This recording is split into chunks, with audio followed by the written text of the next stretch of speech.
everyone, and welcome to a brand new episode of the Jedi Way here on the Outlaw Nation channel. I am the outlaw known as Roca Fett around these parts when we do this show, and really excited to be diving in to talk about one big, massive Star Wars news and break down our spoiler review for Episode 3 of Skeleton Crew that aired on Disney+. As we're recording this last night, so we're going to have a lot to say about it all, but let's introduce these two wonderful people who are joining me to have some fun talking Star Wars. As always, the OG co-host of all of these things going on here on the Jedi Way, but also co-host of the Force Toast Pod. And you can see her talking about the High Republic all over the internet and on Star Wars social media. That is the great Laura Kelly. How are you, Laura?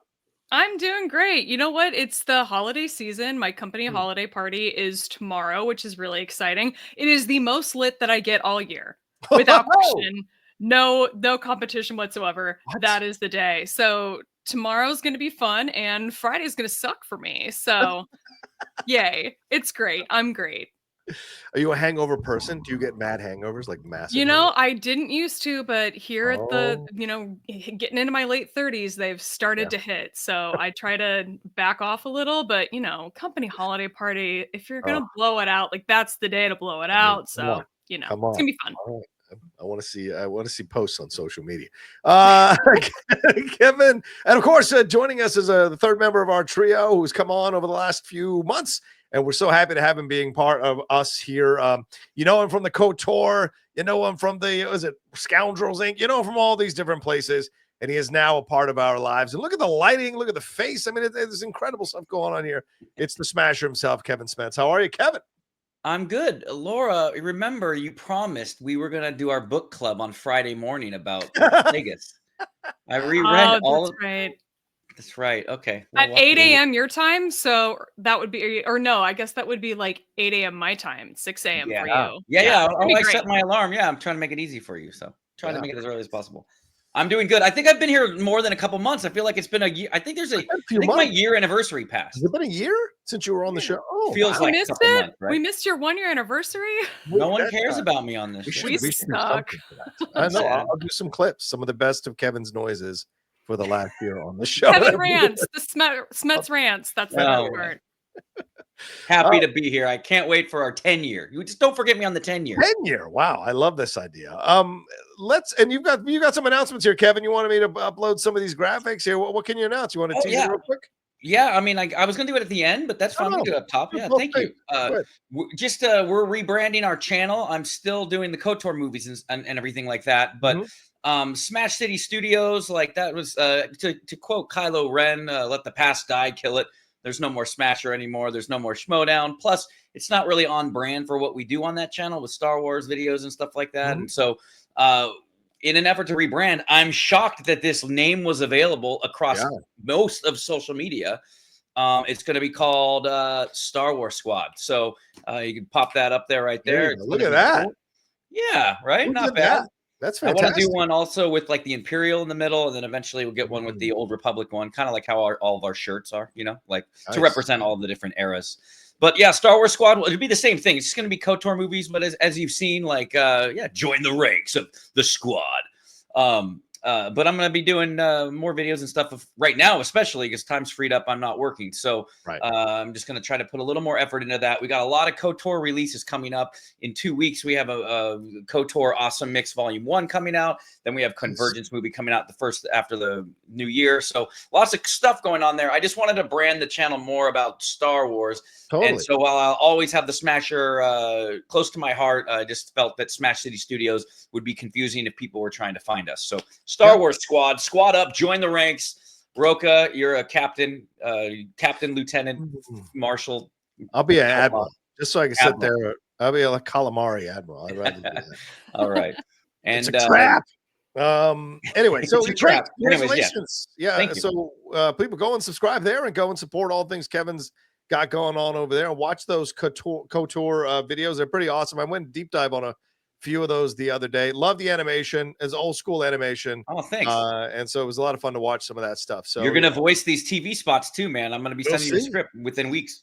Join the squad. But we got so much to get into here on the show. But just a quick reminder as we're going along, please remember to subscribe down below, hit that bell button Also, leave your comments as you go along, because this is not a live show. It's pre-taped. So leave your comments about the things we're talking about here on the show as we get into the Star Wars goodness. But before we jump into the review, and there's a lot to talk about in the review, we got to talk about this story to lead off this this episode of the Jedi Way here. This is actually something that was reported in numerous locations. Deadline, Variety, Hollywood Reporter here. Deadline has confirmed this, that the Star Wars Mandalorian and Grogu movie has added the Bear star and Shameless star Jetemy Allen White in the role of Jabba the Hutt's son, Rhoda the Hutt, a.k.a. Stinky, a.k.a. any number of nicknames for this guy. So this is really interesting. A lot of people are already speculating, wait, what happened to the twin cousins in the book of Boba Fett? Does this mean we're opening the door to Boba Fett and Fennec Shan maybe showing up in this Mandalorian and Grogu movie? So, you know what? I'll go to Laura Kelly first, who seems the most skeptical of the three of us. If you watch her social media about this news, Laura, what are your feelings about it? And does all these outlets reporting it, does it still mean nothing to you that it's not true? Your thoughts? I just think it's such a dumb story. It sounds on the surface like so funny to me and just not real. It doesn't sound real. It sounds like somebody was like playing Mad Libs or something, and they're like, all right, who's an actor that's really hot right now? All right, well, let's put him in a big franchise. All right, who's he going to play? It's a character from the Clone Wars film. Like, it just sounds utterly ridiculous. And so when I first heard it, I was like, no, there's no way that this is true. It just sounds fake. Now, granted, I understand that it sounds like a lot of the trades are confirming this. So great, right on. I do wonder if it sounds like he's going to be playing him potentially like in live action, that Rada's going to be this like kind of buff dude or something. Like, I just don't know what to expect. I don't understand. It's so strange. If you were going to put Jetemy Allen White in Star Wars, why oh why is it this? And also I kind of don't want, I wouldn't have wanted to know that Rada was going to show up in the Mandalorian movie. I would like that information to have stayed quiet so I could have been surprised. And all the people who are in the know in the theater could be like, holy shit, it's Rada the Hutt from 2008. We haven't seen or heard from him since. Right. Like, that would have been such a fun surprise. So I don't actually love that this information came out. But all in all, I think it's really bizarre. And again, it sounds fake. It sounds like Mad Libs. The news story itself, the headline reads like a Mad Libs. Rada got yoked. Rada got yoked, dog. Rada is yoked. I mean, I guess that could work. I mean, look at the eyes. They both got big eyes. I guess you could see the live action version of it all. But Kevin, where do you sit on the skepticism scale? Yeah, there you go. There it is. Buff Rhoda, dude. Do you even lift, bro? Listen, that was awesome. I'm stoked. You're not choking him out with a chain. Go ahead. Yes, go ahead, Kevin. What do you think? Look, I also think, remember Zero? He spoke English, right? Or basic. So if you're going to have this actor, I think we're going to have Rhoda rocking basic. So I think he's going to be speaking English in the movie, or English or whatever, basic. So I think it's cool. Punky Muffin, dude. Not enough love for Punky Muffin. Everybody on social media is like, oh, Stinky. But Jabba called him Punky Muffin. Yeah. I used to always think, what happened to Rhoda? I did. Like, when we would be like, I see that image that you put up, Roka, and it like immediately gives me flashbacks to studying for the Schmodown. Oh. Because I don't think a lot of people would watch that Clone Wars movie voluntarily unless they were, going for a title or something. But it was a rough one. Yeah. But I used to think, like, when I would watch it, I'd be like, I wonder whatever happened to him, because like you never really hear from him again, obviously, and that's just by virtue of the movies were already done. So I'm curious to see where it goes, how he is utilized. But him being buff will be cool. We've seen, like, why not have a buff, like, get some abs going? Maybe he'll do some workouts. Look, there's nothing to do out there in the Outer Rim, man. You're here in the desert. I'm surprised not everybody's buff. How is, Uncle Owen should have been ripped, dude, like, looking like the Hulk, So Uncle Owen just out there in the moisture. I mean, I guess moisture farming. I mean, I don't know if it's moisture, so it's not really the water because it's already in the air, right? Moisture. Is that what moisture is? Also, he was kind of older, so you lose muscle mass as you get older. So when he was young, dude.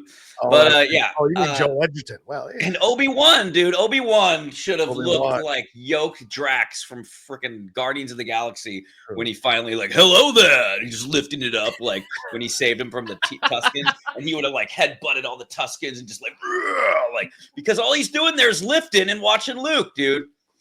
Anyways, Road to the Hut. I think it's cool. Why not? I love that they're giving love. It's funny because there's just this generation that hated on all the prequel stuff.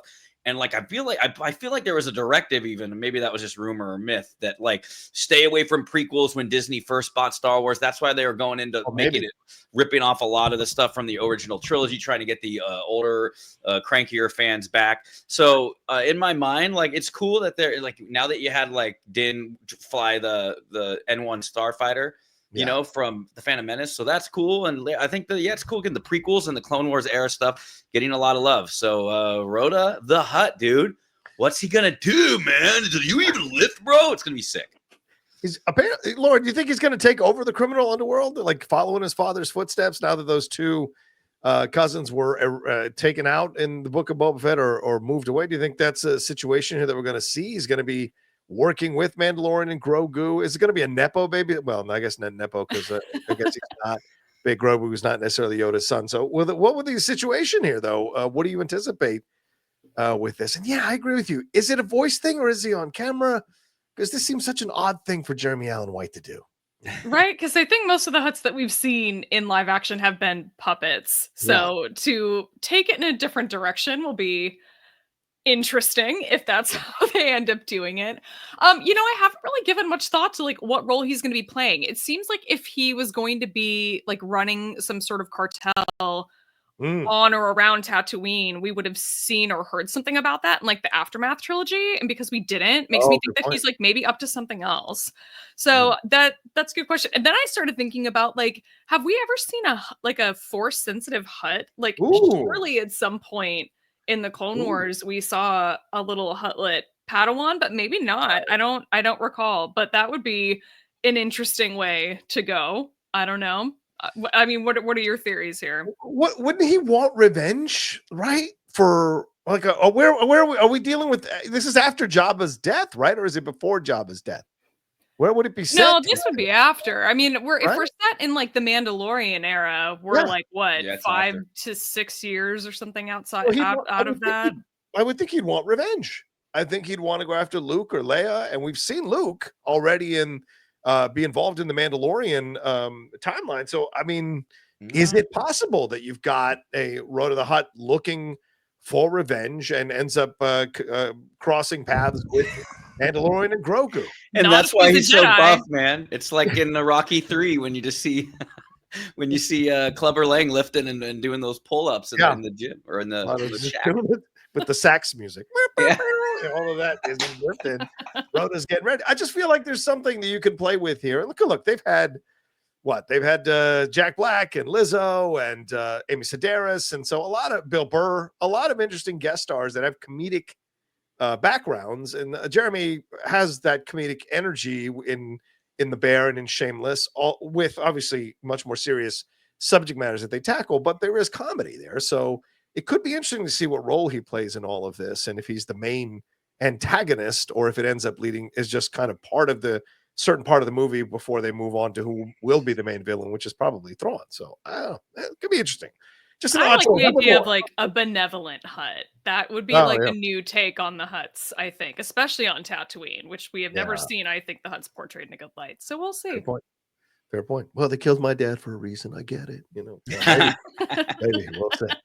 All right, let's jump into our review here of episode 3 of Skeleton Crew here. Very interesting as an astrogration problem. That's the name of the episode. This one directed by David Lowery, like he did the second episode, as written by the two showrunners for this series, Christopher Ford and John Watts. So Laura Kelly, I go to you first. Your overall thoughts on this episode here as we go from the parents stressing out about their kids to the Port Borgo escape to the introduction of Kim and her observatory and some interesting facts out there to them escaping 2 X-Wing fighters by the end, a la New Hope. So what are your thoughts on this particular episode? What are your feelings overall? Well, there was some great action in this episode that I really enjoyed, some really humorous moments, though I kind of wish that we hadn't seen like the 2 main ones in the trailers. Like they had kind of given some of that away, which kind of stripped away some of the humor from this episode. Beyond that, I think it worked really well. Kind of an interesting turn with the music in this episode. I look forward to talking with you guys about that. And we get just like the tiniest bit of insight more into Jod and his background. We see more of like kind of his Han Solo-ness coming out, which I enjoyed. We've got a fun callback to The Force Awakens in this episode. There's great creature design, I think, with the introduction of Kim, voiced by Alia Shawkat, which is really fun. Overall, I really enjoyed this episode. I think that this show's off to a great start. There were a couple of scenes where I started kind of feeling and noticing the volume a little bit, and I really haven't, to be honest, up until now. Like, somehow they kind of pulled it off for me in the first 2 episodes. This one I kind of started to feel it when they were on Kim's moon, whatever planet that was. Do you mean this thing? Yeah, it definitely there. So that's kind of my only criticism of it. Other than that, I had a lot of fun with this episode. I think this show is just knocking it out of the park with each episode. I'm having a blast. Right on. All right, Kevin, your thoughts on this? I mean, we get more mystery about at Adden, what's going on here, possibly a hidden planet. We get more with, as Laura said, more with Jod and what his negotiation. We got almost all of it. Dude, Yeah, they revealed everything. Like I thought that they would have stretched that mystery out a little more, but like the Kim is just like, all right, I'm gonna lay it all out for you. First of all, we got Crimson Jack, which is a callback to the comics, by the way, for any Star Wars comics fans. Possibly. 80s, possibly, yeah, but like 80s comics, or at least an homage. Speaking of homages, I liked the fact that they had a lot of homages to like New Hope, even like with The Empire Strikes Back. I'm not saying it did it better. I'm just saying that they had some cool, interesting homages. With the turret and the gun battle, and then like going to the planet and like, oh, I'm not sure if I trust her and stuff like that, like shades of Bespin with Lando. I thought the character was great. The character design, my kid is gonna love Kim. Very much. I mean, I got a lot of, everybody keeps talking about Goonies and stuff. I'm thinking this episode felt a lot more vibes of like Labyrinth and those Jim Henson fantastical movies. Labyrinth and Harry Potter, obviously, for obvious reasons, not just because of the owl, just like the overall essence of those scenes there with her. I thought overall, though, like, again, the show's not blowing me away. And I'm going to say something here. I've been doing a couple like mini reviews and stuff on my channel, and that's where you start to invite yourself, obviously, the people who don't agree with your opinion. And I will just say there are some people on like that consider themselves on the right side of the whole divide where they actually like Disney stuff. That, man, when I say anything, like when I call it a kids show, like people just like attacking me like personally in the comments that I have to delete. And it's like, let's be honest, there are villains on both sides here. Like people that are the biggest Disney fans, you don't need to go after someone if they don't like everything of the show. And people who do like the show, you shouldn't go after them so much for liking the show. I'm just saying on both sides, man. I agree. I got slack for just because I was calling it a kid's show, and they're like, "Well, Star Wars has always been a kid." And how do you? I'm just like, all right, mute, delete. So, anyways, just like the opening of Revenge of the Sith, there are heroes on both sides. There's villains on both sides. But overall, I enjoyed the homages to it. I thought that they gave away too much. Like, and we get to the third act. When we get to the third act, remind me. But they were kind of telegraphing a little much. Where you're like, dude, like, why wouldn't you have that be a surprise? Like. Right. When we get to that third act, I think you guys probably know what I'm talking about. So there was some stuff, and I'm just surprised they revealed so much like there. But again, that goes with this family oriented. This is a family show. We need to kind of spell things out because we're going to have our little ones watching, and they want them to understand too. And it's okay that it's a Star Wars kids show or a family film. I'm allowed to say that. Yes, you're allowed to have your opinion for sure. I think overall, this has just kept going on with the vibe that I've been enjoying since the first episode. It's got that Amblin 80s vibe for sure. But I think it's got this joy underneath everything that I really enjoy. And I'm starting to really love these 4 kids and the chemistry they have with each other. I like that this episode gave them time to talk amongst themselves about what to do about Jod, about what to do about about what's the hidden secret about Adden, what's this treasure that's supposedly there. I love that they're finding time to let the kids kind of put these pieces together themselves, as you would see in the Goonies and other things. So I like that that's an energy that's coursing through this. And the chemistry that Jude has with those kids is just off the charts. It just bleeds out off the screen how comfortable he is with the kids. He talks to them like they're their contemporaries and stuff of that nature. And I like that energy. He's not talking down to them. He does, and he's willing to like get his he's willing to shift the power dynamic and be the submissive instead of the dominant, as we see by the end of the episode. So I like that we got a lot of moving pieces. And Kim coming in, what a great addition. And I'm glad you mentioned Aaliyah Shawkat, Laura. Voiceover work is sometimes gets disrespected by people and they don't think it's real acting. I didn't even know this was Aaliyah Shawkat. That's how excellent she was with the way she was crafting this character. And I've been enjoying Aaliyah in The Old Man, of course, in Arrested Development, in that party show she had on Max. She's a good actress. So to see her bring that kind of energy, that curious, intelligent, caring, empathetic energy to Kim, I thought was a nice performance from her. And Alfred Molina popping in, I thought was really fun as well. So it's a good situation for this episode. Let's get into the specifics. I'll just break it up into 3 sections. I'm not going to talk too much about them because we all know what happened. So let's just get into it. Let's start with the parents here, Kevin. We get establishing shots of Aden. There's nobody on the streets. It almost looks like Coruscant in certain ways. And then we get to the residential neighborhood. The parents are there. They're freaking out about their children not being there, really focusing on Wim's dad for sure, Wendell. And then a security droid comes in, tells them essentially that their kids breached the barrier with that spaceship, and the supervisor can't risk any contact outside of the barrier.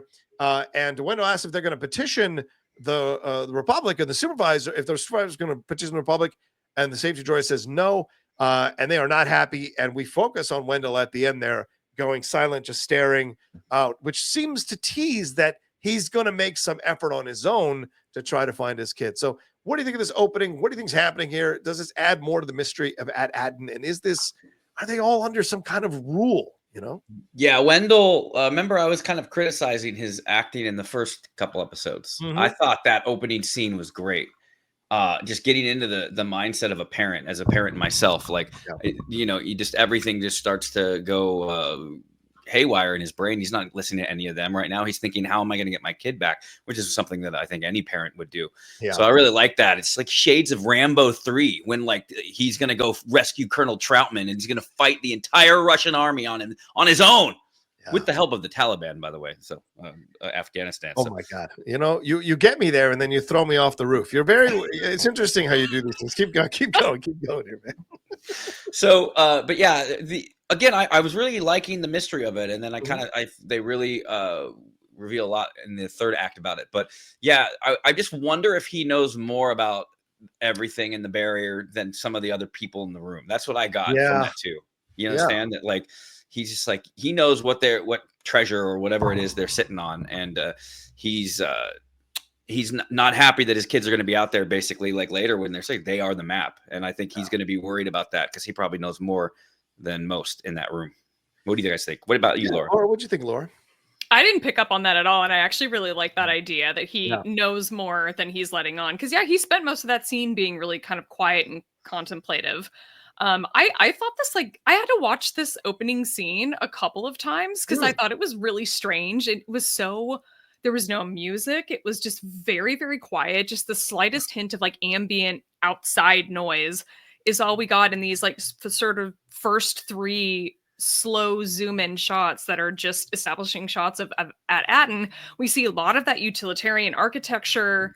And you're right, John, not a lot of people. And I really do kind of like how they're just slowly for us laying out what Aten is and what its problem is. There's one point where the safety droid mentions that the supervisor can't risk contact since the kids are now outside the barrier. And I wrote in my notes, I'm like, what? Like, what does that mean? This is just the most bizarre situation. And we know that Fern's mom seems to be higher up in the government. So maybe she knows a little bit more, but like, I am so curious to know more about this planet. And then what we learn later about how the kids are taught about Coruscant and they're taught about Alderaan, but they clearly do not have the whole story about either. Yeah. It's just really interesting. So I enjoyed. I think there maybe in Neil's home there was like a sort of painting or mural in the background of this dwelling that looked like it was his family. So I like that they're kind of slowly laying this out, but we didn't spend a ton of time there. I'm pretty happy that we left that fairly quickly and really got into like the meat and the action of this episode. Yeah, very 80s to have the parents be like one scene with the parents, then moving on to the action with the kids. And so it makes sense. But yeah, there's certainly, I mean, I don't think the camera focuses on Wendell on accident. And from the beginning of that scene and at the end of that scene. And so that's a clue that there's more to come from him in some way. And I think where Kevin is going is an interesting possibility that he knows more than he's letting on. Now that this has happened, he's going to have to maybe confront what he's been doing, maybe kind of, not happy with doing it, but he's got to feed a child. He's a single dad. He's got a mortgage. God knows what he's got. So there's all kinds of responsibilities. So maybe he's been kind of doing some stuff and turning a blind eye or not looking a certain direction so that he doesn't have to have an issue with it. Now he's going to be forced to deal with it. I'm real curious to see, because Farrah seemed like really out of sorts as well, even though, as you said, Laura, she's higher up. She seemed like she didn't even have any answers to calm the parents down. And so she was like, well, when I ran off, the security droids used to get me when I was a child. So there wasn't much there. So I imagine Wendell's probably going to have to be the one that makes things happen. And I'm curious about KB's moms. Like, what is that? They said she needs her thing or whatever. It's like, almost like they said she needs her inhaler. And so they're concerned. So what is that leading to? So there's a lot of little things that were dropped here that I think will bear fruit down the road as we go on. All right, let's hit the first action sequence. As you said here, Laura, we get to Port Borgo. John and the kids break out. We get the question answered about how he was able. Why didn't he break out before? It's because he needed a ship. Seems logical. KB can sense droids. Apparently, they end up on the ship, back on the ship, which is called the Onyx Cinder. But SM-33 is not there. They essentially browbeat him. Do I have a shot? They essentially browbeat him into going back for SM-33. Judd does this, turns on some droids, turns on a battle droid, and then he's confronted by an old crew member of his, Benjar Pranik, who's an Ishi Tib, voiced by Alfred Molina. They have a back and forth. He tries to calm him down, tells he's got a big score, tries to tell him not to tell Brutus about the situation, but clearly that doesn't work. And Jude Law takes off there with SM-33, gets to the ship, and they realize they're attached to a fuel line, so they do a complicated maneuver to disattach the fuel line. They end up taking off before they can get shot. The fuel line smashes a lot of stuff there in the port, and they take off. So, Laura, what about everything that happened here on the ports, and what stood out to you, and did this all work for you as an action scene? I really enjoyed this. I particularly enjoyed Alfred Molina's character in this. There's clearly some history there that goes back a little farther probably than Captain Silvo's history with Brutus and the rest of the pirates. This seems to be an older friendship, and I kind of hope that we get a little bit more. But one line in particular stood out when he tells Jude Law, or comments basically, that always a fire in your belly and a mad scheme in your heart. And it just kind of like digs into more of this like Han Solo-esque character that we've got in Jude Law here. Even when he goes and sits down in the pilot's chair at one point when he's telling the kids to hit the throttle and just says, watch this. Like, it just feels very Han Solo, and I really like how they're kind of connecting that. I really enjoyed this sequence where they're trying to pull away, and he's like, God, that's a really well-made fuel line. And he immediately pivots to, how can I use this? How can I use this really good tool? How can I use this as a tool? So very adaptive, and I think just really interesting insight into Jod overall. I love this sort of play on what Finn and Poe go through with the First Order in The Force Awakens, in trying to escape and getting caught on the line. I thought that this was a lot of fun. Yeah. What did you think here, Kevin, about them breaking out, the kids having these conversations with Jod, and then what it leads to, in essence, them guilting him into going back, and him and SM-33 getting on out of there, but then and then all these ships and a massive action sequence happens here at the end. Why are Brutus and the pirates still at this port? Why aren't they getting another job moving off? It seems odd. Yeah, I love myself. I love a good escape episode, and it's always fun. I was feeling that the shades of Treasure Island again, with him just being not so trustworthy. Captain Silvo, Long John Silva, right? Is this the first time we're confirmed that it's Silvo, by the way? Yes. And that is another one where I was like, that's such a waste of a way to reveal it. Like, it was just like Alfred Molina says it, like, hey, Silvo, like, I don't know. So I was thinking maybe they would not stretch out the mystery per se, but maybe when someone says like Ben, remember when Han yells Ben? Oh yeah.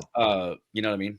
which I also thought in The Force Awakens, that would have been cool to not hear it from Snoke, but the first time he calls out Ben, then you realize, oh my God, Kylo's Ben. But I digress.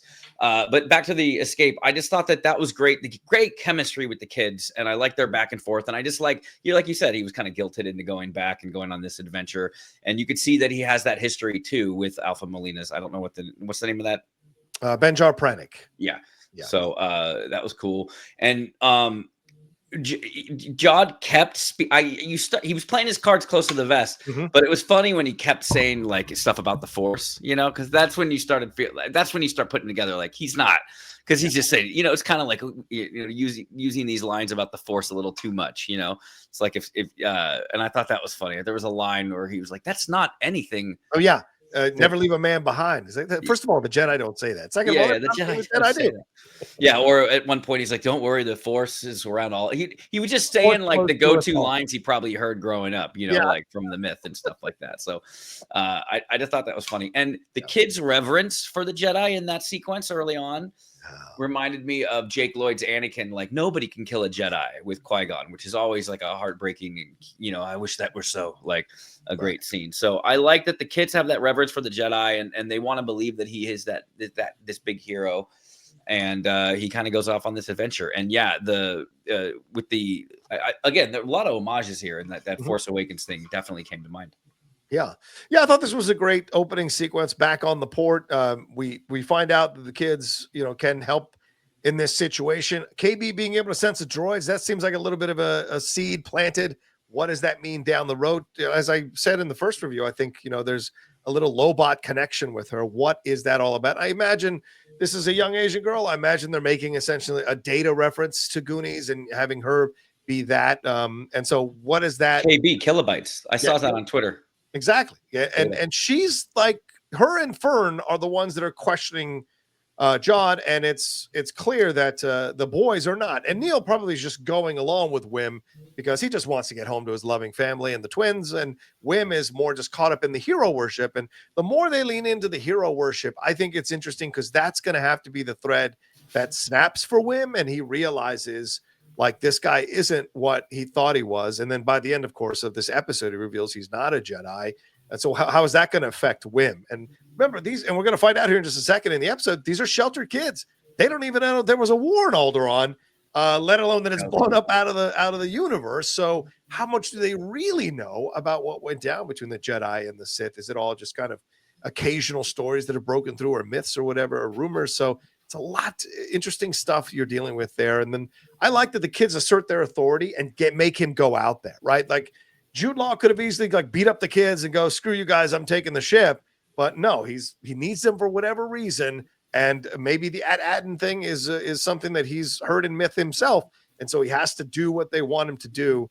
And how does he get away from Benjar to get on the ship? He must have done something there to get back on the ship. So there's questions coming out of this whole thing. And clearly Brutus is super pissed about it all by the time he catches up with him. All right, so we'll move on to the next section here. And this is just going to be a quick one. Jod and the kids share some food with SM-33, clearly having an issue with Jod, who treats him like a servant, tells him to clean up his plate. And SM-33 is not like that. And I wrote here, what is it with roguish dudes in Star Wars having issues with droids? Andor, Solo, others.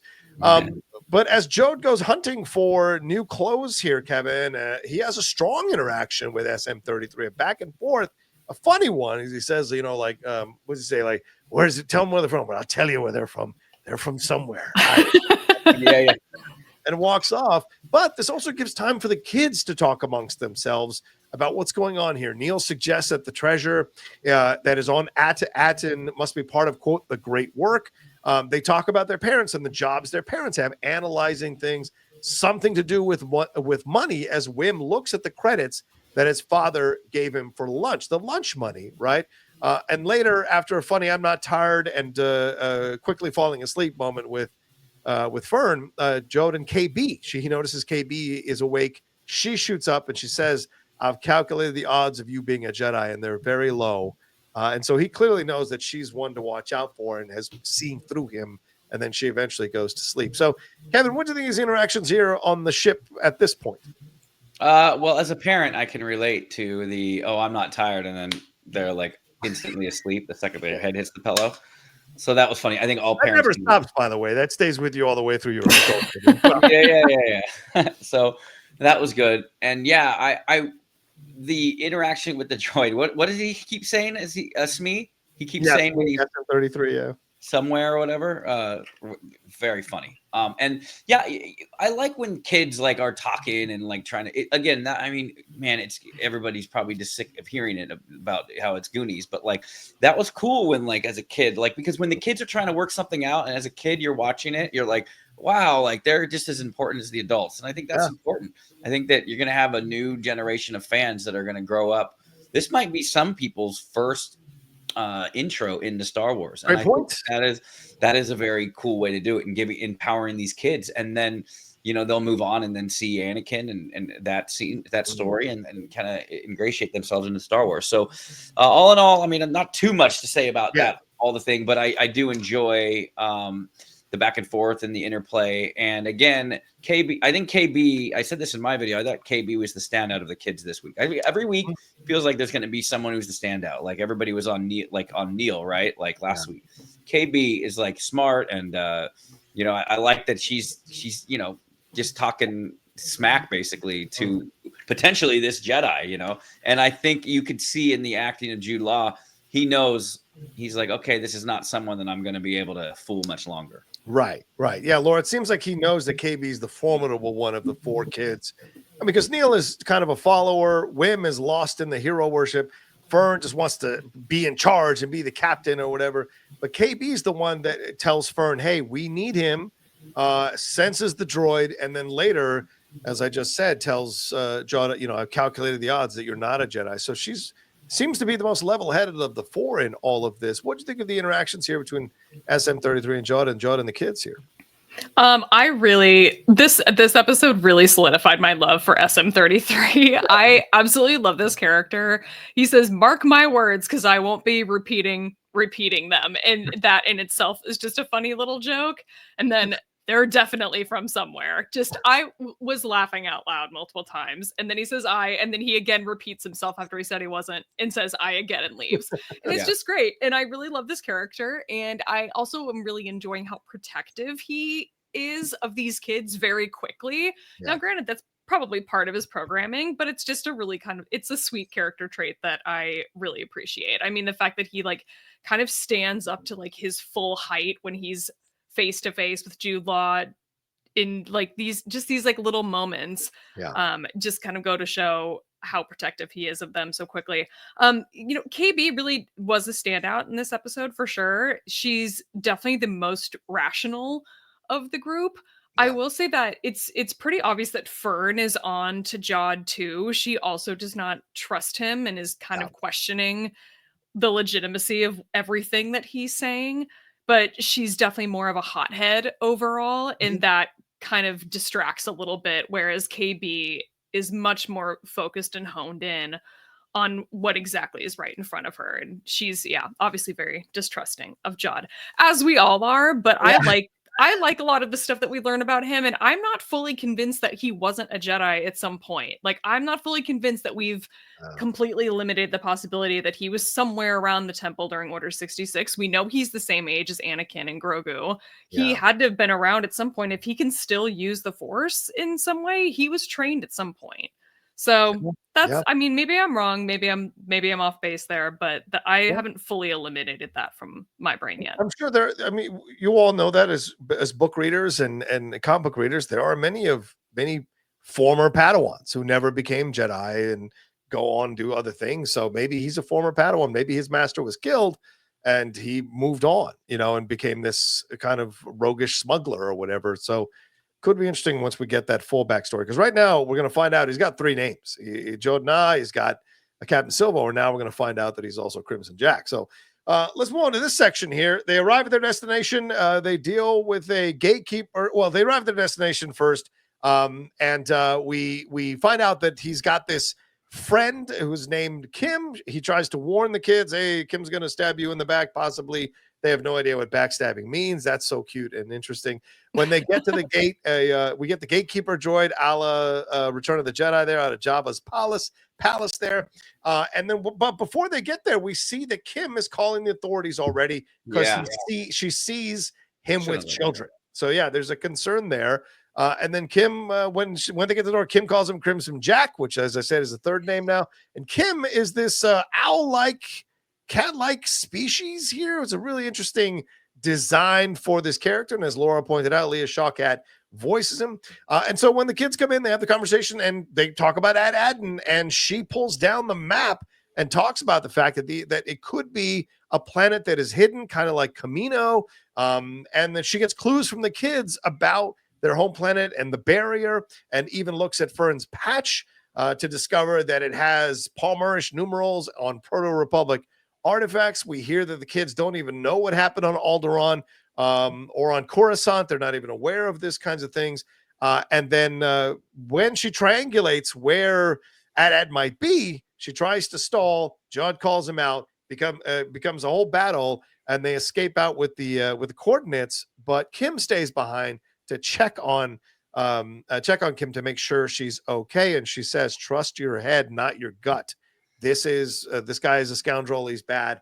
And they eventually get to the ship and they escape a la A New Hope there with Wim and Fern in the turrets fighting off the two X-Wing fighters, and they escape. So Laura, your thoughts on this sequence, your thoughts on Kim, your thoughts on this character and the knowledge that she was dropping throughout, and then this escape scene at the end of the episode. This character was fascinating. I had wondered, I don't know if it was with you guys or when I was talking with Alice about this, of whether or not the character he refers to early on in episode 1 or 2, or episode 2, his friend is. I had wondered if it was Maz, if we were going to be seeing that character dropping an appearance in this. But I like that we got this new character. I really like her.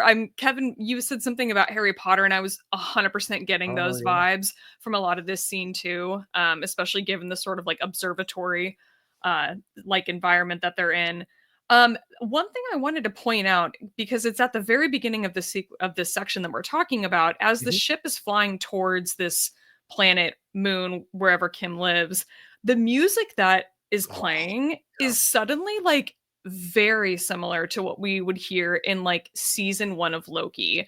There's like a weird kind of synthesized instrument playing a minor chord. Like it's just really interesting, and it's very different, I feel like, than everything we've had in the episode so far. So that sort of establishing shot of like, we are in a different world here, I thought was really well done. And then that music is used later on, I think, really well in this particular segment. But I really liked it. Go back and watch it if you didn't notice it. It's almost jarring how different a vibe it is, I think, from everything that we've heard, but it works. I connected Crimson Jack with Crimson Dawn. I'm like, is that something? I don't know if that's like, you had said that there's another reference there, Kevin. I'm curious to hear what that's about. And yeah, the fact that Kim is like this owl, like one of her parents was a cat and one was an owl. I'm not 100% sure how she ended up what she is, but she also has this Lobot like aperture on the back of her head too. Oh yeah, good like point. KB. Yeah. So we've got this kind of connection between the two of them, and I'm glad that we sort of get this separate scene with just the two of them at the very end of this segment. The term "Jewels of the Old Republic" jumped out to me because that's just really interesting as a concept, and the word "jewels" in the captions was capitalized. I'm like, oh, so this was like a proper term. So I'm curious, like, I'd be curious as like the Old Republic expert, Kevin, is there other history? Like, has this term come up before? No. Jewels of the Old Republic? No, this was new. Okay. No. I like it. And yeah, Jod notices at some point, or realizes while they're having this conversation with Kim, that, you know, KB somehow is the map. She is the answer to get home. He doesn't say it loud enough, I don't think, for everybody to hear, but I love that he kind of has this quiet realization. So yeah, I really like this segment. I really like this scene. I couldn't get like I didn't stop and pause and zoom in or anything, but it looked like there was a lot of paper around, and we see her pull out this scroll that clearly has like some sort of writing on it. Like, we don't see a lot of paper and handwritten things in Star Wars. So this is kind of unusual, and it's kind of fun, honestly. And really contributed to that sort of Harry Potter vibe that I was getting out of this scene in particular. So yeah, I really enjoyed it. There is a really funny bit where Kim tells KB that she can call her anytime if she needs help, but she doesn't give her any kind of number or anything. I just assume that, I guess, their headpieces are somehow connected. I don't know. Whatever, it works. But it was just funny. I was like, how is she gonna? Okay, it doesn't matter. They added each other on Facebook. Spacebook is it called out there. Facebook. Like Hey, anything more on this, Laura? You good? No, that's all I got. Kevin, your thoughts on this sequence? Your thoughts on what we got revealed here? And yeah, as Laura mentioning, your Old Republic. Did you get a little hair standing up on your neck, wondering what's going on here? I like the shout outs with like star maps and hearing Old Republic. This is Crimson Jack from the 80s cartoon. It's really blurry for the podcast listeners. It's a red bearded guy. And actually Han Solo in the comics called him Redbeard. So he was a pirate leader of a pirate gang. So it might just be more an homage in name than anything else. Yeah. But I always like when they do kind of deep cuts like that. I forget what the name of the rabbit is in Star Wars. I wonder if we'll ever see the rabbit in live action. But Jackson, isn't it Jackson? Is it? Yeah, I haven't seen it yet in live action, obviously. But I didn't like hearing that she was gonna call the X-wing pilots. Although I mentioned when I was in film school, I remember the surprise is cool. But I think it was Hitchcock or someone said, but if two people are at a diner sitting down talking and then all of a sudden the diner explodes, that's scary. Yeah. But what's more tensiony is if two people are in the diner and, there's a bomb underneath and it's ticking down. What is more tensiony? So I get that. But also it was like, I wanted, like, immediately I just have a mistrust of Kim, because I'm like, oh, she's gonna rat him out, because you're kind of rooting for these kids and the pirate. And at first, and I was gonna be mad if Carson Teva showed up as the X-wing pilot. I feel like there's got to be more X-wing pilots in the galaxy. I thought for sure when it was gonna come up, it was gonna be. It's like, come on, they gotta have another guy on duty. You can't do everything out there in the galaxy. But this was the scene where I wasn't a fan of that part of the music, actually. So you say it was jarring. I was like, yeah, but it did remind me of shades of Labyrinth, which again then touches my 80s heart. But I just felt that the part of her kind of giving away what she was going to do, and then we get a lot of exposition here. We hear a lot about it. Was not cute, but like heartbreaking when she's like, oh dear, has been away from. She says something like, oh, you haven't heard about the war then, when they talk about we learn about Alderaan, and I like that. That is a cool thing that adds to this air of mystery. And then when he, and it's funny when he's, John, it's not his first time around the block, so he knows that she's stalling. Right. And then he's kind of brutal on her, though, man. He's like, and that blaster, you got to give props to the sound design on that blaster, though. It sounds almost like a gun. It sounds less like Han's blaster or that typical Star Wars, like, pew, and it has a little bassy pop to it. It sounds like it really could hurt someone, but he was he was trying to kill her, man. He was trying to kill this little owl. So Jod is not an angel or a saint in this. I think that in the end, he'll probably redeem himself or make one big decision to save the kids and say no to the treasure in the end. That would be my prediction. But yeah, all the talk of star maps and how he ventured out is interesting. I still have this wild theory, and I posted a video about it, that this will tie into Ahsoka somehow in the end. Like the kids will eventually be Ahsoka's ride home. Because like they're out in uncharted space, and like that maybe they latched onto this Purgle hyperspace lane, and so that would be a way to do it. But I'm now leaning further away from that. The more we learn about the lore here and how these planets and stuff like that. But yeah, any fans of the Old Republic, when you hear more of that, it's just always nice to hear about the Old Republic. Yeah, I thought this was a really cool sequence, and totally unexpected. Yet so well done. Just the idea that you've got this intelligent, caring, inquisitive character coming in, and the way Aaliyah plays her says, that whole thing is just great, because immediately makes you like her and that you're connected to this whole thing, because she's giving as good as she gets. Oh, Crimson Jack, who are you here with? Oh, what are these kids? And like these little things that she does that kind of poke at him as this whole sequence is going along. And of course, Judd, clearly there's some history there because he said, yeah, the last time we partied, it wasn't the best part, but I knew I couldn't come back till I had something to give you. And so, so they've got their own way of operating amongst this kind of roguish, outside the realm of the law, kind of communicating. And so, what is Kim's Observatory? What is this place? Why do people come here? What is it about this place? These are questions I have. And her having paper, Michael brought this up in the Geek Buddies review, like Star Wars, like at this time in Star Wars, paper is huge. It's nobody has paper. It's very hard to find in the Star Wars universe. So the fact that she has reams of it and maps and all this kind of stuff, and she even makes a point to point out that I've picked up all these things from all over the universe, all over the galaxy. So there's a lot that she's very motivated by to almost be like a historian. She's almost like a museum that people come and visit and get information from. But at the end, that interaction with her and KB is so sweet and so important, because clearly that's going to be something that's going to play itself out later on down the road. It's too good of a character to just have it for one episode. So the fact she says, when you're in trouble, call me. I will be there in a moment's notice. So she cares about the kids. She knows Jack is a dangerous guy. She probably had to deal with him before numerous times, but the kids are who she cares about. And so giving them the information and saying that she'll be there, I thought was awesome. The battle sequence with the X-Wings, what are they? T-65s or what is it that I wrote down here? That's it. Yeah. The way they go back and forth on all this, I thought was pretty awesome. T-65 X-Wing fighters, seeing each one take their role, right? And it's John who says this. They tell John, like, you can't get on the ship without telling us who you really are. He breaks down and says, I'm lost, I'm alone, I'm just like you guys. And KB says, yeah, whatever, man. You're going to work for us from now on. And he accepts it. But as soon as he gets on the ship, he's barking out orders. Neil, you drive this thing. KB, you get on the computer. And Fern and Wim, you get in the turrets and fight off these X-Wings. And that's a great ending, I thought. It was a lot of fun to hear.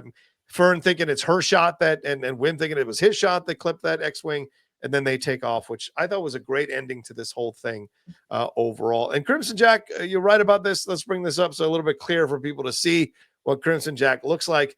This Easter egg, and I have an Easter egg here. It comes from Legends, specifically 1977's original Star Wars comics from Marvel. In these stories, Crimson Jack was a key rival of Han Solo's, having robbed Han and Chewie of their reward from the Rebel Alliance following A New Hope, which they had hoped to use to pay off Jabba the Hutt, which may be why Jabba captures him and puts him on his barge there with Boba and that whole situation. So could play into it in some way. I could totally see a Jude Law at this point with Harrison Ford back at that point, having some interactions there. I don't think they'll do that with computers or anything, but it could be interesting to see if it's connected. So yeah, I love this stuff.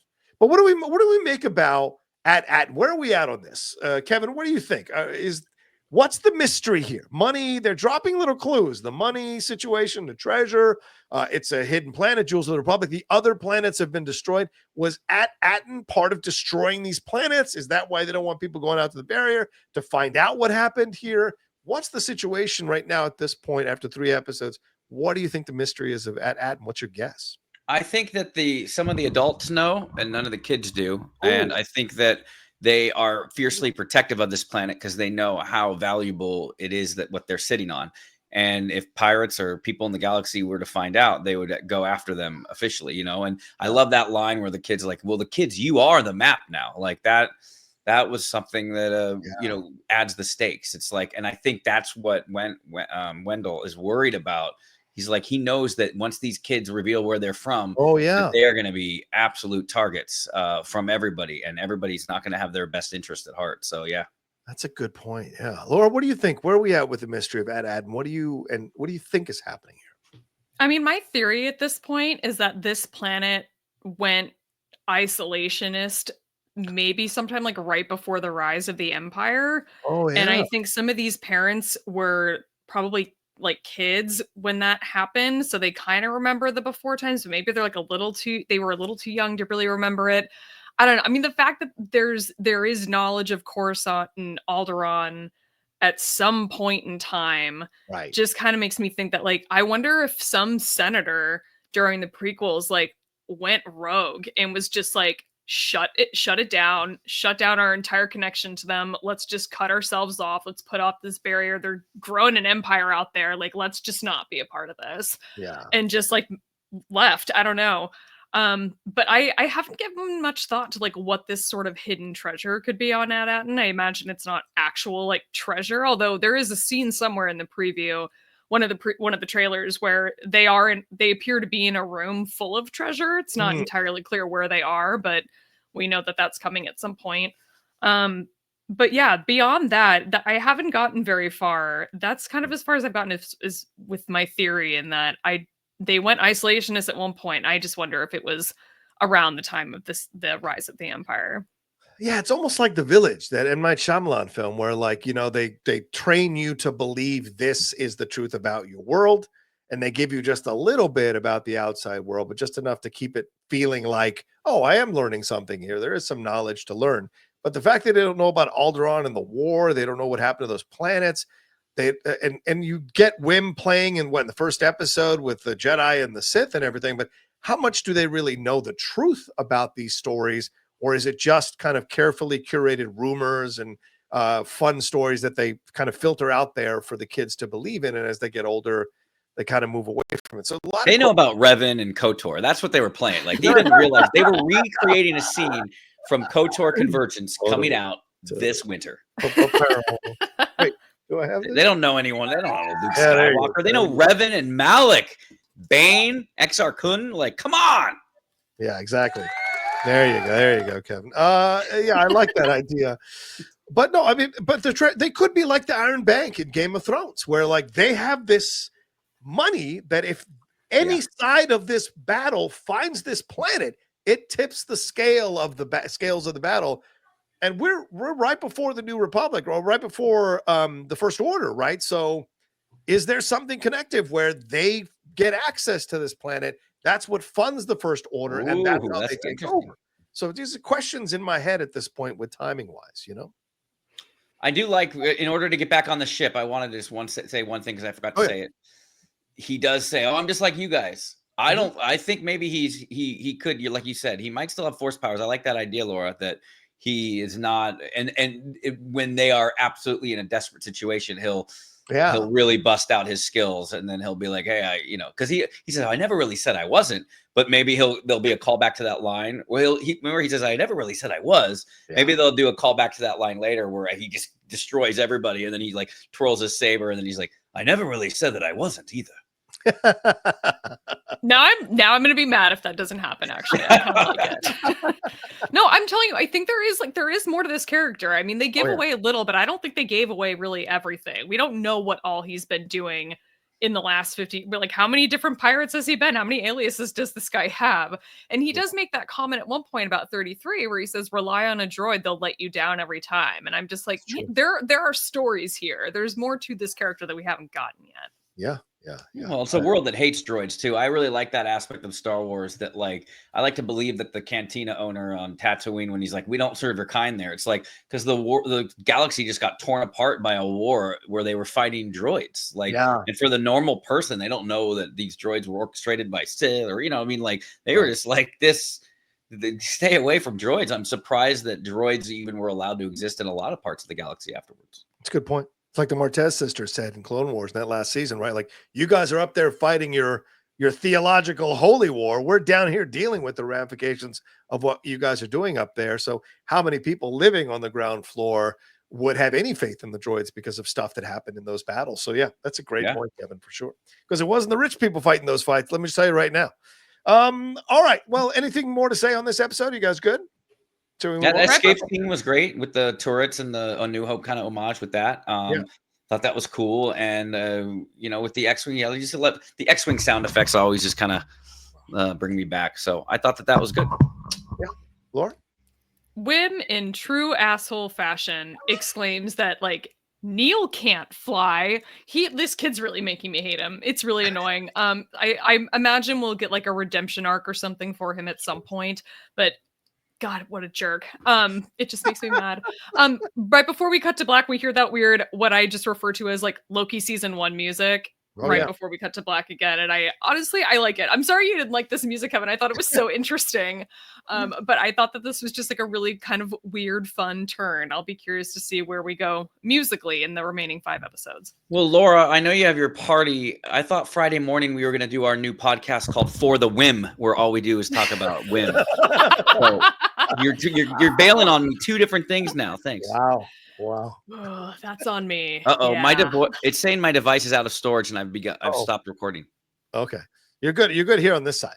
Okay. Yeah, there we go. That's all our thoughts on episode 3 of Skeleton Crew. Thank you all so much for joining us here on the Jedi Way. And of course, our thoughts on Jetemy Allen White playing Jabba the Hutt's son, possibly in the MANDALORIAN and Grogu movie. So thank you so much for joining us for this conversation here. Please let us know what you thought about all the subjects we covered here and the episode. Where do you think we're going? What are your theories on that add-in? What are your theories on Joan? What are your theories about the kids? What do you think is going to end up here happening to the kids? And are the parents going to come after them in their own little roguish way to try to find them? Let us know all what you think about it down in the comments section below. Big love to both of these people for hanging out with me for another episode of the Jedi Way. Kevin, please let people know where they can find you and what you got going on, my man.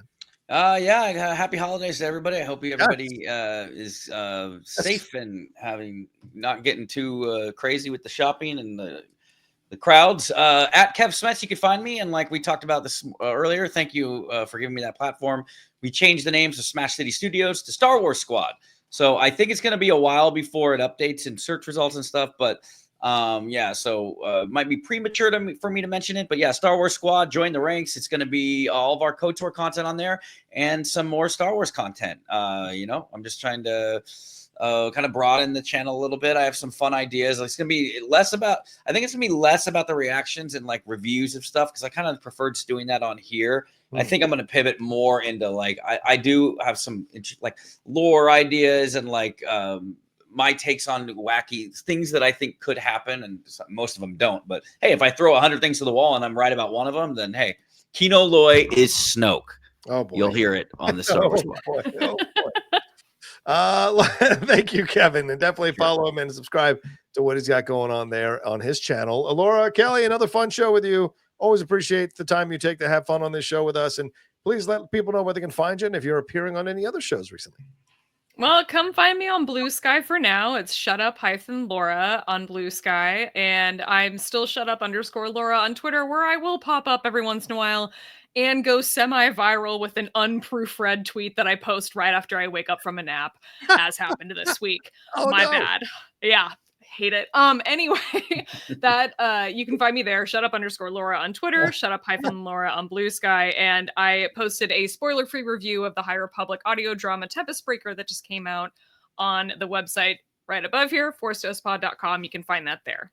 Nice. There you go. As for me, at The Roka Says on Twitter, Instagram, and TikTok, The Outlaw Nation on Twitch. Please remember, as I said, to subscribe to the channel and hit that like button and share this on social media. You know, if you like us talking about Star Wars, we would love to get more and more people to come hang out with us when we do this show. And we will continue doing the show through the holidays. Some variation of the three of us will be involved in reviewing them through the holiday, this season of Skeleton Crew through the holidays. So stay with us as we do that here on the show. All right. Thank you guys so much. Take care of yourselves. Be well. And Laura, what do we have to tell them before we get out of here? Always remember, your focus determines your reality.